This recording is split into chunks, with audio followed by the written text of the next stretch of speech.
مفتی صاحب پیسے اکٹھے کرنے کی کوئی ترتیب بتائیں، میں کافی سالوں سے کوشش کر رہا ہوں مگر پیسہ نہیں آ رہا، مالدار نہیں ہو رہا۔ آپ پہلے سیونگ کرتے ہیں، 1 سال کا مال بیک اپ کرنا کیسا ہے؟ پیسہ کمانے کے طریقے ان لوگوں سے پوچھو جو پیسہ کما رہے ہیں، سمجھتے ہو؟ ہم تو نہیں کما رہے، سیدھی سی بات ہے۔ جو تھوڑا بہت تجربوں کے بعد یعنی کمانے کا مطلب کوشش نہیں کر رہے کمانے کی، ہمیں تو بغیر کوشش کا ہی مل رہا ہے، کیونکہ اب تجربے پہلے میں کر چکا ہوں، انویسٹمنٹ کے ڈبو چکا ہوں، پھر مجھے تعلقات کی بیس پہ ایسے ایماندار تاجر مل گئے کہ ان کے ساتھ جب انویسٹمنٹ کی ہے تو وہ ایمانداری کی بیس پہ انہوں نے مجھے نفع دینا شروع کیا۔ تو یہ ہر ایک کو یہ فیسلٹی ملتی نہیں ہے، سمجھتے ہو کہ نہیں سمجھتے؟ تو ایماندار لوگوں کا ملنا بڑا مشکل ہے۔ اب جب انسان کے تعلقات بہت بڑھتے ہیں تو پھر ایماندار لوگ اس کو لاکھوں میں 2-4 مل جاتے ہیں۔ اب آپ کو تو لاکھوں ملیں گے نہیں تو 2-4 کہاں سے ملیں گے اس میں؟ تو یہ جو ہے نا پیسہ کمانے کا، ان لوگوں سے پوچھو جو پیسہ کمانے کے طریقے جانتے ہیں۔ میری تو زندگی پیسے کو لات مارنے میں گزری ہے، نہیں کمانے میں گزری ہے۔ لوگ یہ سن کے حیران ہوتے ہیں مولوی صاحب باتیں کیسی کر رہے ہیں، اور یہ کوئی خوشی کی بات نہیں ہے کہ لات مارنے میں گزری، بیوقوفی کی ہے میں نے، لیکن کی ہے۔ یہ کاروبار میں نے کیا تو جان کر اس کو ٹھپ کرنے کی کوشش کی۔ یعنی میرے پاس کسٹمر جب آتا تھا نا، 2007-8 کی بات کر رہا ہوں، میرا شہد کا بزنس تھا، گھر میں شہد کا اسٹاک پڑا ہوا ہوتا تھا، یہاں بندہ آ کے کہتا تھا جی 1 کلو آپ بیری کا شہد، یہ کیش اماؤنٹ دے رہا ہوں آپ لے آئیں جا کے۔ میں کہتا اوپر کون جائے یار سیڑھیاں چڑھ کے جانا پڑے گا، لے کر آنا پڑے گا۔ تو میں کہتا تھا ایسا کریں آپ کل آ جائیں، کائنڈلی آپ کب آ جائیں؟ وجہ اس کی یہ تھی کہ مجھے یہ تھا کہ ناشتہ میں نے کر لیا، دوپہر کھانا میں نے کھا لیا، رات کا کھانا پڑا ہوا ہے، مدرسے سے اتنی تنخواہ مل رہی ہے کہ میرا راشن پانی 2 گھروں کا ہو جاتا ہے، مہینے کے بعد کچھ نہیں بچتا تو تنخواہ آ جاتی ہے۔ تو اور اگر جامعہ سے تنخواہ نہیں ملے، بعض دفعہ وہاں بھی حالات ایسے چلتے رہتے ہیں 2 مہینے، تو دکان والے سے اتنے تعلقات ہیں وہ کریڈٹ پہ دے دیتا ہے، جب 2 مہینے بعد تنخواہ ملے گی تو 2 مہینے کے اکٹھے پیسے نمٹا دیں گے اس کو۔ تو ایسے ہمارا حساب کتاب چل رہا تھا۔ تو مجھے یہ تھا کہ یار میری خواہش کیا ہے، گھر پراپرٹی تو میری خواہش نہیں ہے، ایک گھر مسجد نے دیا ہوا ہے، ایک جامعہ تو رشید مجھے اس کا رینٹ دیتا ہے، میں جامعہ میں ٹیچر ہوں، تو گھر کا رینٹ، وہ 2 بیویاں تھیں میری اس وقت، تو ایک کا رینٹ جامعہ دے رہا ہے، گیس بجلی کا بل، اور ایک گھر مجھے مسجد میں امامت ہے، تنخواہ تھوڑی ہے لیکن مجھے یہ سہولت ہے، انہوں نے گھر دیا ہوا ہے، اور مجھے کیا ضرورت ہے پیسہ، میری جو اپنی کھوپڑی تھی وہ یہ تھی۔ تو گھر میں آٹا، دال، گوشت، انڈا جو ضرورت ہوتی ہے، ہر روزانہ گوشت نہیں بنتا تھا، ہفتے میں 1 آدھ دفعہ گوشت بن جاتا ہے، بہت ہو ہفتے میں، کیٹو ٹوپی ڈرامہ چھوڑ دو، کیٹو ڈائٹ یہ غریبوں کے کام نہیں ہے۔ غریب آدمی سب کچھ کھا کے بھی ٹھیک رہتا ہے، اور امیر آدمی روزانہ انٹرنیٹ پہ سرچ کر رہا ہوتا ہے کیا کھانا ہے، پھر بھی مر جاتا ہے بہت جلدی۔ تو ظاہر ہے ہم اپنی کیٹو بھی کھائیں گے تو اپنی حیثیت کے حساب سے کھائیں گے نا۔ تو ہفتے میں 1 دن ہمارے گوشت بنتا تھا، اور 1 دن کڑھی بنتی تھی، دال چاول 1 دن، وہ ہمارا اس سیٹ اپ چل رہا تھا۔ صبح مجھے پراٹھے، میں نہیں چھوڑ سکتا تو انڈے پراٹھے مجھے ہو جاتے تھے۔ تو میں سوچتا تھا یار میرا تو گزارا ہو رہا ہے، بچوں کی اسکول کی ہم نے ٹینشن لی نہیں، ہم نے کہا پیسے ہوں گے تو اسکول پڑھا دیں گے، نہیں تو بھائی ہوم اسکولنگ، گھر میں رہو بس پڑھو، جتنا اماں کو آتا ہے وہ پڑھا دے گی، جتنا ہمیں آتا ہے ہم پڑھا دیں گے۔ تو اب اس کے بعد مجھے جو میں دل کی، میرے جو دوست احباب ہیں نا، ان سے آپ یہ پوچھ سکتے ہیں، آپ سمجھیں صاحب شو مار رہے ہیں، شو نہیں مار رہا، میں اپنی برائی کر رہا ہوں، یہ برائی اس لیے کر رہا ہوں، یہ ٹھیک نہیں ہے، آپ ایسا نہ کریں، کہ ہمارا اپنا مزاج ہمیشہ سے ایسا ہی رہا ہے۔ تو اب یہ کہ یار کیونکہ اب پڑ ہی نہیں رہی سر پہ نا، کوئی ضرورت ہی نہیں آ رہی، جب پڑتی ہے تو پھر آدمی کمانے کے سوچتا ہے، پڑ ہی نہیں رہی سر کے اوپر۔ میری ضرورت تھی پراٹھا، مجھے یاد ہے جب میں نے دوسری شادی کا ارادہ کیا، اچھا پراٹھا بھی گھر کا نہیں، مجھے ہوٹل ہی کا پراٹھا چاہیے، گھر کا نہیں، گھر میں وہ مزہ نہیں آتا پراٹھے میں، جتنا بھی اچھا بنا وہ۔ کبھی میرے ساتھ بیٹھ کے پراٹھا کھاؤ تو تمہیں پتا ہے، ایک دن لاہور سے ایک بندے آئے، انہوں نے کہا یہ پراٹھے بیان میں بہت کرتے ہو، میں اس کو لے گیا ہوٹل میں نے ناشتہ کرا، کہہ رہا یار واقعی ایسا پراٹھا آج تک میں نے نہیں کھایا۔ تو وہ بڑے پیٹ کے لیے بہت نقصان دہ ہوتے ہیں، لیکن یہ ذہن میں رکھیے گا، وہ سفید آٹے کے پراٹھے ہوتے ہیں، مزہ بہت ہے یار ٹھیک ہے۔ تو اب کیا تھا کہ میں نے کہا میری بنیادی ضرورت، بنیادی بھی نہیں ہے، عیاشی ہے پراٹھا، بنیادی ضرورت تو ناشتہ ہے ہی نہیں، 2 ٹائم کی روٹی ہے، ناشتہ تو آپ کی گریوی ہے۔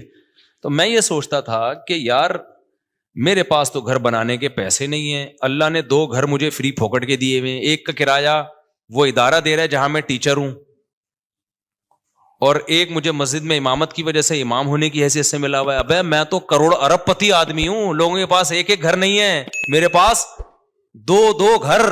اللہ کی قسم دل میں یہ کیفیت, یہ اوپر سے نہیں کہہ رہا. اور لوگ روتے ہوئے آ رہے ہوتے تھے میں ذاتی گھر نہیں بنا سکا اور میرے پاس یہ نہیں ہے. میں کہتا اس کو دیکھو پاگل آدمی. مجھے اس پہ ترس اس پہ نہیں آتا تھا ذاتی گھر نہیں ہے, مجھے اس پہ آتا تھا یہ بیوی بیچارے کی ایک ہی ہے, میں عیاشی کر رہا ہوں, میری بیویاں کتنی ہیں, 2 ہیں. تو رینٹ کے گھر تھے ہمارے, رشتے بھی ہم بیچتے تھے, تو کہ بھائی تیسری شادی کے لیے جب پیغام بھیجا کہاں رکھو گے بھائی, وہ دوسری کو آمادہ کر لیا کہ تیسری کو اپنے ساتھ رکھ لے. انہوں نے کہا بھائی آج کل کوئی نہیں رہتا. اس بیس پہ میری بہت دنوں تک شادی نہیں ہوئی. پھر ایک دفعہ ہو بھی گئی تھی, ایک دفعہ ہوئی تھی تو تبھی ہوئی نا, پھر 3 وہ اسی ایام میں ہوئی ہے, انہی غربت کے ایام میں. تو الحمدللہ اس وقت مجھے کہیں اتنا سی بھی فیلنگ نہیں ہوئی ہے کہ میں غریب ہوں. اللہ کی قسم میری یہ کیفیت تھی, میرے سے بڑا سیٹ شاید دنیا میں کوئی بھی نہیں. وجہ اس کی یہ تھی, میں سوچتا تھا کہ ایک ہوتی ہے ضرورت, اللہ میری صرف ضرورت پوری نہیں کر رہا بلکہ مجھے ضرورت سے کئی گنا زیادہ دے رہا ہے. یہ جو پراٹھے میں صبح انڈے کے ساتھ پھوڑ رہا ہوں یہ میری ضرورت, بولو. تو میں تو 3 ٹائم کا کھانا کھا رہا ہوں یار, گوشت ہفتے میں 1 دن کھا رہے ہیں تو کیا ہوا, دال چاول اور بھنڈی کا جو مزہ ہے, خدا کی قسم بھوک لگ رہی ہو بھنڈی ایسے پھوڑتا ہے آدمی, میں تو مزے لے کے کھانا کھاتا ہوں. بھوک لگ رہی ہو, ابھی مجھے لگ رہی ہے بھوک, باقی مجھے سخت بھوک میں نے دوپہر کھانا نہیں کھایا اس لیے بھوک لگ رہی ہے, صبح کا ناشتہ کیا ہوا ہے. تو اب میں نے سب گھروں میں فون گھمایا کیا پکا ہوا ہے. یہ سہولت ہے, تم غریبوں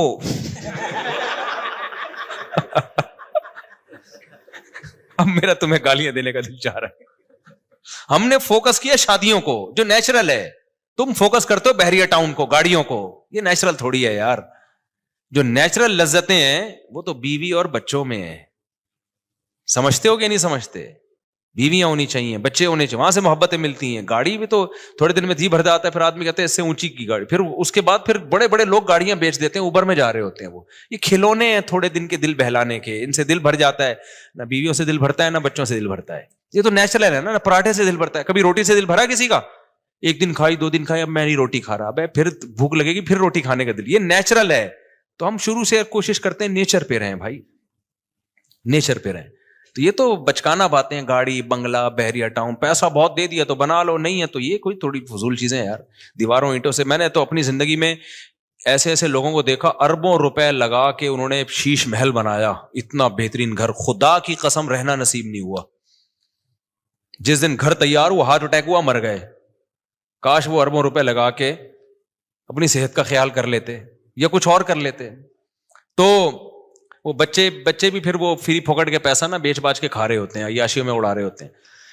تو اس لیے ابھی جو ہے وہ میں نے گھروں میں فون گھمایا تو شلجم اور جو ہے گوشت کا شوربہ کہیں نہیں پکا ہوا تھا.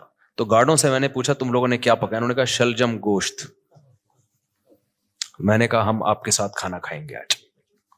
شلجم گوشت شوربے والا تازہ, سب مزہ آتا ہے یار. بڑے گوشت میں شلجم ڈال دو, سبزی ڈال کے پکاؤ, بڑا مزہ. تو اتنی خدا کی قسم یہ لذیذ نعمتیں اللہ, بھوک لگ رہی ہو, اچار ہو, دال چاول ہو, کڑی پتے والی, آپ کو لگ نہیں رہی نا, اس لیے آپ کو مزہ نہیں آ رہا. ابھی سموسے کھا کے بیٹھے ہوگے آپ چائے کے ساتھ. جس کو بھوک لگ رہی ہو نا اس کو میری باتوں کو وہ انجوائے کرے گا. مجھے چونکہ لگ رہی ہے, باتوں میں مزہ آتا ہے. یہ نیچرل لذتیں ہیں جن کو یہ مل رہی ہیں, بس وہ عیاشیوں میں ہے بھائی. کیا کرنا ہے ایسی دولت کا, نہ کچھ کھا سکتا ہے نہ. اکثر مالدار ہم نے دیکھے ہیں, ایک آدھ بچہ ان کا, وہی بچہ خراب نکلا, وہی ٹینشن دے رہا ہے, زندگی عذاب بن گئی ان کی. شروع میں پیسے سے برگر اتنے کھا لیے کہ اب کچھ کھانے کے قابل نہیں بچے, اتنا وزن بڑھ گیا ان کا, کھا ہی نہیں سکتے. پراٹھے کا نام سن کے بے ہوش ہو جاتے ہیں وہ. تو سب سے بڑی نعمت صحت ہے, بیوی بچے ہیں, اور سر چھپانے کے لیے جگہ مل جائے, بے شک وہ کرائے ہی کی کیوں نہ ہو. تو میں کہتا یار لوگوں کے پاس ایک جگہ, میرے پاس کتنی ہے, حالانکہ میرا ان میں سے ایک بھی نہیں. مسجد والے جب امامت سے نکالے تو گھر بھی گیا, کیا خیال ہے. تو اور ایک کا کرایہ جامع رشید دے رہا تھا, وہ بھی کرایہ دے رہا تھا, تو انہوں نے کہا لے لو, اور وہ بھی ایک مخصوص کرایہ تھا. تو مجھے لگا کہ یار میرے لیے اتنا بہت ہے. 2 کمروں کا گھر لیا ہوا تھا میں نے. ایک دفعہ ایک صاحب آئے ہمارے گھر, دیکھے 2 کمروں کا گھر ہے, انہوں نے کہا یار مفتی صاحب ممبر پہ باتیں اتنی بڑی بڑی, یہ گھر ہے ٹوٹل؟ میں نے کہا جتنی بڑی باتیں اس سے بڑا اللہ نے گھر دیا ہے ہمیں الحمدللہ. 2 کمرے, میری ضرورت اس سے پوری ہو رہی ہے. اس وقت میرے 16 بچے تھوڑی تھے, 2 بچے تھے, تو 2 کمرے بہت ہیں, بہت ہیں 2 کمرے, رہ لیتے ہیں, ایک واش روم ہے, کچن ہے, تھوڑے بہت. بس ایک چیز کی مجھے ٹینشن تھی, دھوپ نہیں ہے اس میں, ہوا بھی تھی, دھوپ نہیں ہے, تو وہ ایک ٹینشن تھی. تو میں کہتا تھا یار اللہ نے ساری عیاشیاں دی ہوئی ہیں, تو ایک تھوڑی سی اگر ٹینشن دے دی تو کیا ہے, دھوپ کا انتظام نہیں ہے, کیونکہ سن لائٹ میرے لیے, میں نہیں بغیر دھوپ کے بغیر گزارا ہوتا. تو پھر وہ یہ بڑی ایک ٹینشن ہوتی ہے انسان کو. خیر, تو میں جب دوسری کی سوچ رہا تھا نا, تو میں ناشتے نہیں مجھ سے چھوٹ رہے تھے ہوٹل کے جو خاص قسم کا پراٹھا. تو مجھے یاد ہے میں نے اپنے دوست کے ساتھ پلاننگ کی, یار میں اب دوسری شادی کر رہا ہوں, میرا خرچہ بڑھے گا, مجھے یہ ہوٹل کا پراٹھا چھوڑنا پڑے گا. آپ اندازہ لگا رہے ہو غربت کا. لیکن میں غریب نہ اس وقت سمجھتا تھا نہ اب, اور حقیقت ہے ہم کہاں خسے غریب ہیں بھائی. میں نے کہا یار یہ مجھے قربانی دینی پڑے گی, کیونکہ اب میرے خرچے ڈبل ہو جائیں گے, تو مجھے اب یہاں سے کیا کرنا ہے, یہ عیاشی جو ہے نا, عیاشی پٹھان ہوٹل کے جا کے پراٹھے پھوڑ, یہ عیاشی مجھے چھوڑنی پڑے گی. لیکن اللہ کی قدرت ایسی ہوئی کہ وہ بھی نہیں چھوڑنی پڑی. آپ جیسے جیسے شادی کرتے ہیں, بچے ہوتے ہیں, آپ کی سورس آف انکم بڑھتی چلی جاتی ہے, کم نہیں ہوتی ہے, تو کم ہوتی نہیں ہے کسی قیمت. اب میری سورس آف انکم پھر کہاں سے, کیا آسمان سے پیسے برسنا شروع ہوئے. میرے ساتھ ایسے ایسے معاملات ہوئے ہیں کہ میں تو بتا رہا ہوں نا, کاروبار شروع کیا تو یہ بزنس ہو رہا تھا میرا, میں بیٹھا ہوا ہوں جی شہد چاہیے, ابے اوپر کون جائے گا شہد لینے, کیوں, میری ضرورتیں پوری ہو رہی ہیں, مجھے لگ رہا ہے یہ بزنس کیا ہے, غریبی ہے.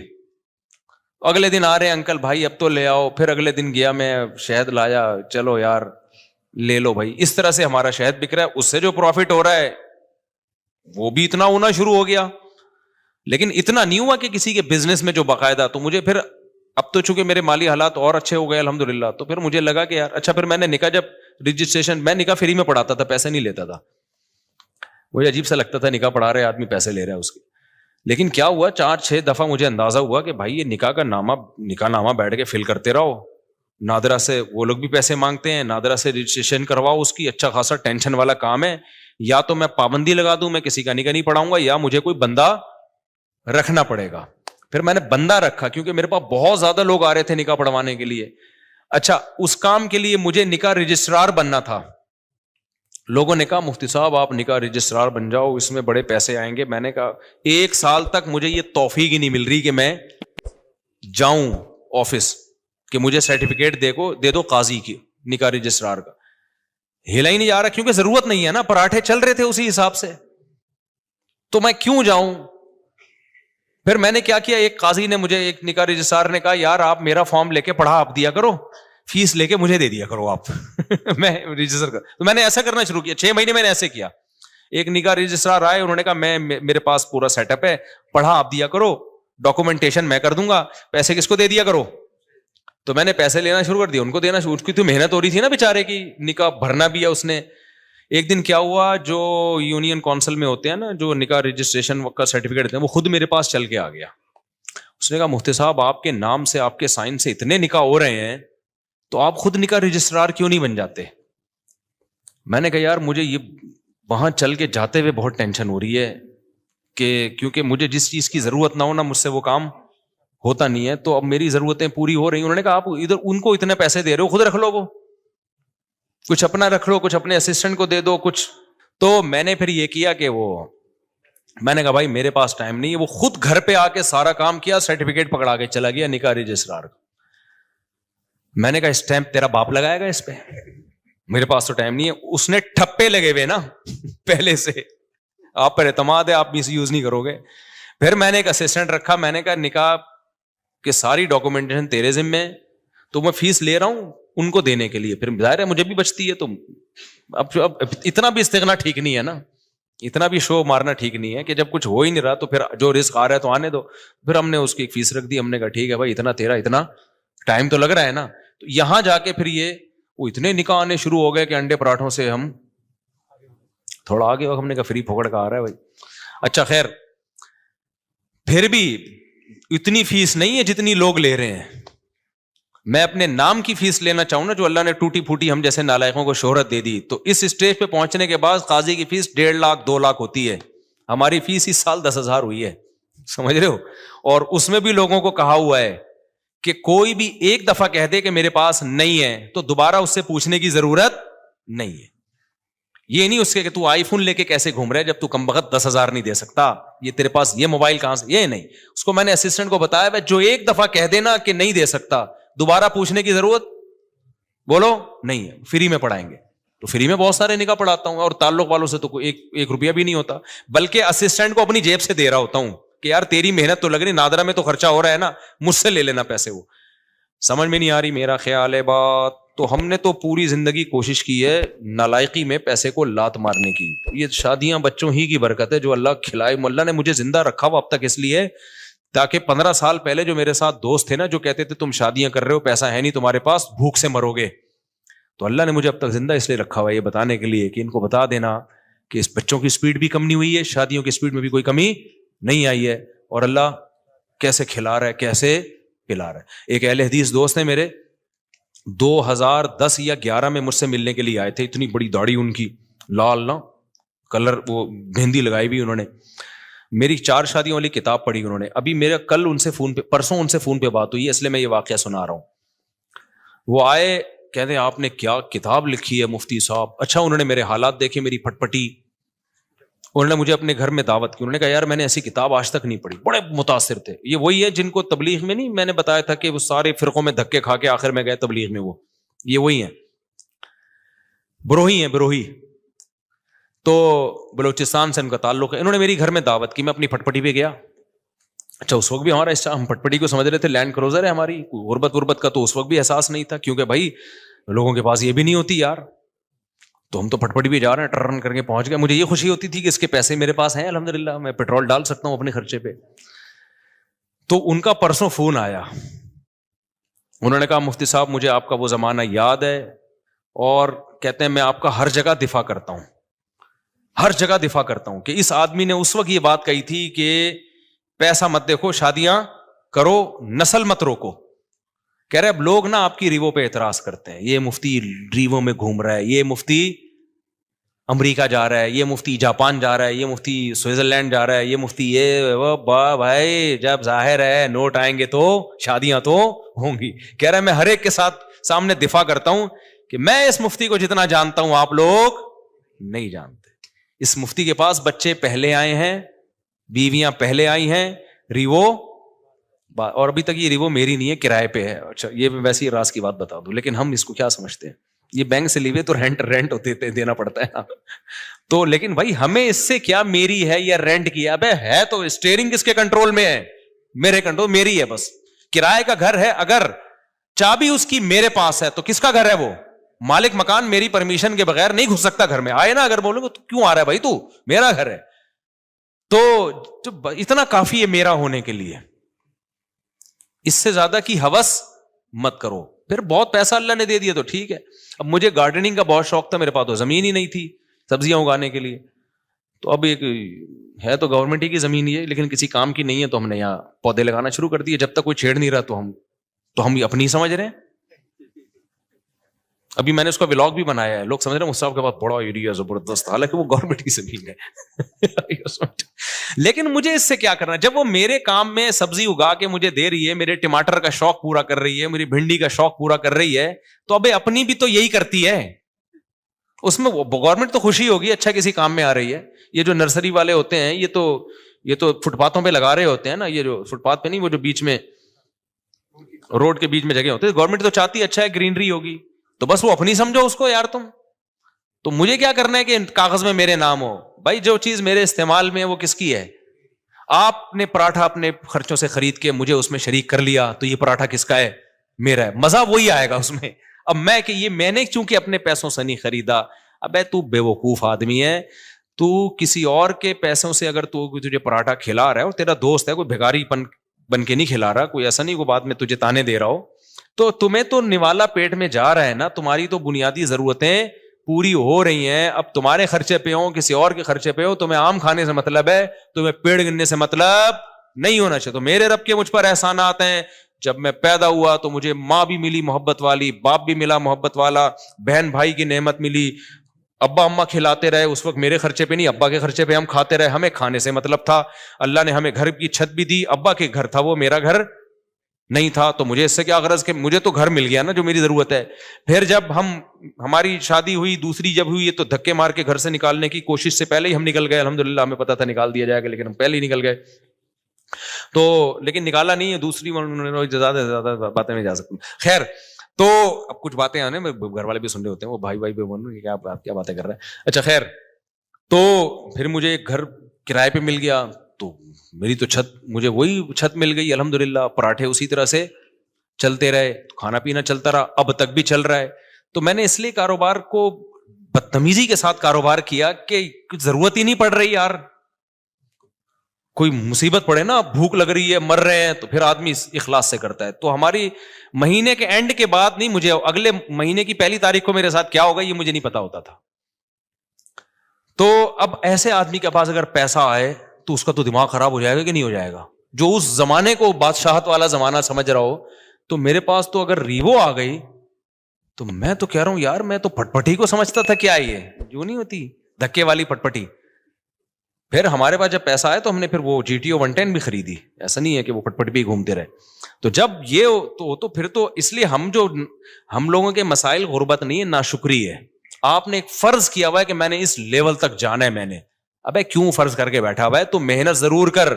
اللہ دے ٹھیک ہے, نہیں دے تو جو ہے اس پہ سمجھو کہ بہت دیا اللہ نے ہمیں. اور اس سے انسان کی صحت اچھی ہوتی ہے, خوش رہتا ہے تو اور اچھی ہو جاتی ہے صحت, ہر چیز کو انجوائے کرتا ہے. اور جو آدمی بیچارہ دولت کی ٹینشن لے کے بیٹھا وہ کمبخت دولت بھی اس کے کام کی نہیں ہوتی, اس کو ہر وقت ٹینشنیں کھائی جا رہی ہوتی ہیں. تو خوش رہنا سیکھو بھائی.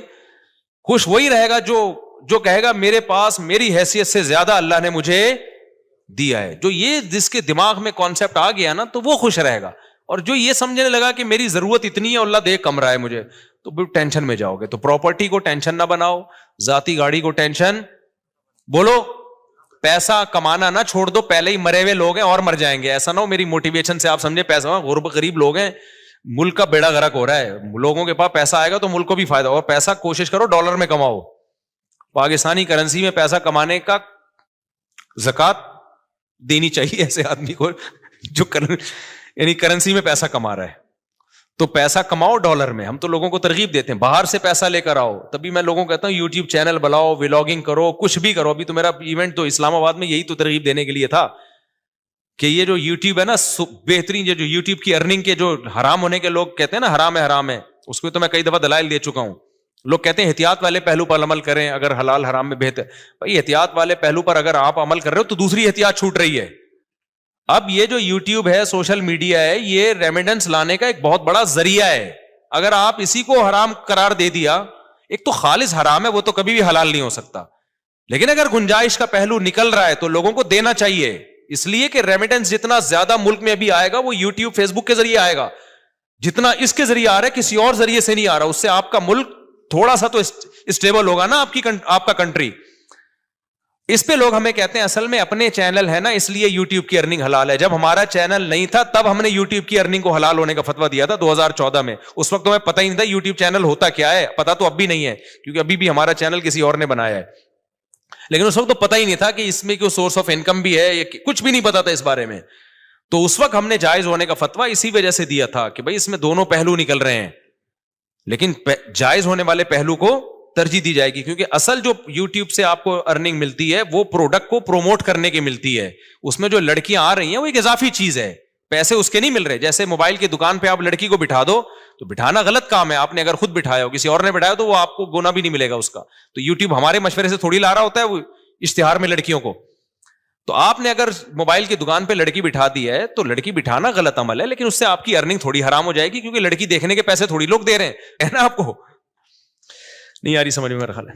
اب دیکھو آج کل لوگ کیا بڑی غیر اخلاقی حرکت کر رہے ہیں کہ ان کی دکان چل نہیں رہی ہوتی تو کسی حسینہ کو لا کے بٹھا دیتے ہیں موبائل شاپ پہ. آپ کو پتا ہے قوم ٹھرکی ہے, شادیاں وادیاں تو کرتی نہیں ہے, تو کہیں سے بھی ان کو اسمیل آ جائے نا کسی لڑکی کی تو وہاں پہنچ جاتے ہیں. وہاں بیٹھو داڑھی مونچھوں والا عجیب سا بغلیں کے بال بڑے ہوئے اس کے وہ بیٹھا ہوا ہے وہاں پہ, اور ایک میں کوئی حسینہ بیٹھی ہوئی ہے موبائل بیچ رہی ہے. تو کراؤڈ کدھر, ٹھرکیوں کا کراؤڈ کدھر جاتا ہے؟ کہتے ہیں چلو موبائل ملا نہ ملا اس بہانے کسی انٹی سے بات کا موقع مل جائے گا, تو وہاں چلے جاتے ہیں. موبائل بھی اس بہانے بک جاتا ہے. تو یہ غیر اخلاقی حرکت ہے نا.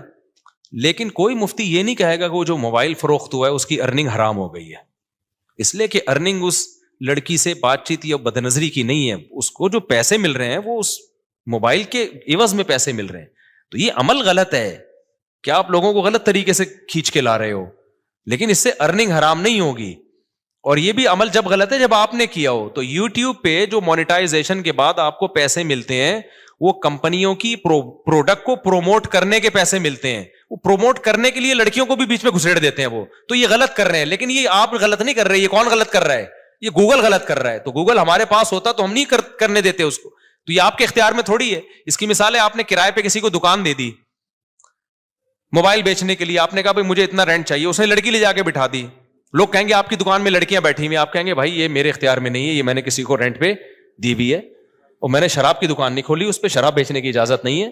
اب وہ بیٹھا ہے, یہ اس کو سمجھاؤ, تبلیغ میں سیر روزہ لگواؤ اس کا, تاکہ وہ یہ کام نہ کرے. تو یہاں بھی ایسا ہی ہو رہا ہے. اس لیے مفتی کا کام ہوتا ہے, جو مفتیان کرام ہوتے ہیں ہر پہلو سے فتویٰ دو. ہمارے پاس 2013-14 میں یہ یوٹیوب کی مونیٹائزیشن کے سوالات آئے تھے. اس وقت علماء کا پینل بیٹھا تھا پورے ڈیٹیل کے. اس وقت ہمارا کوئی چینل نہیں تھا, نہ ہمارا ارادہ تھا, اور 2-3 سال کے بعد بھی لوگوں نے بتایا کہ چینل آپ مونیٹائز کر لیں. میں نے کہا چھوڑو یار, ہمیں کیا پیسہ کمانا ہے یوٹیوب, وہی ہمارے تو پراٹھے پورے ہو رہے ہیں. تو پھر بھی نہیں کیا ہم نے مونیٹائز. لوگ کما رہے تھے, ہم نے کمانے دیا ان کو. اس کے بعد پھر یہ جو ایڈمن ہے ہمارے یو ایس اے میں, احمد طالب, انہوں نے 18 میں چینل بنایا, انہوں نے خود یہ مونیٹائزیشن کی ہے. مجھے تو مونیٹائزیشن کا لفظ ہی کئی دنوں کے بعد جا کے یاد ہوا تھا کہ یہ کیا ہوتا ہے. پھر پیسہ بھی انہی کے پاس جاتا ہے. انہوں نے کہا ہم نے وہ لوگ رکھنے, امپلائز رکھنے چینل کو گرو کرنے کے لیے. تو اگر پھر بھی میں نے بھی بنایا ہو تو اس میں یہ الزام کہ چونکہ اپنے چینل مونیٹائز ہوئے ہوئے, اس چکر میں انہوں نے مفتیوں نے حلال ہونے کا فتویٰ دیا, تو یہ بدگمانی ہے. یعنی مولویوں کو کسی حال میں جو, اگر ہم حرام ہونے کا فتویٰ دیتے ہیں نا, تو پتہ ہے لوگ کیا کہتے ہیں, اب یہ ان کو تو کیا, ان کے تو چارج, ان کے تو نکاح پڑھا کے پیسے آ رہے ہیں نا, ان کے تو ہدیے نذرانے مل رہے ہیں, قوم جائے بھاڑ میں, ان کو بس حلال حرام کی. تو وہ لوگ یہ باتیں کرتے. حلال ہونے کا فتویٰ دیا, اصل میں اپنے چینل کھل گئے ہیں نا ان لوگوں کے, اس لیے یہ کر رہے ہیں.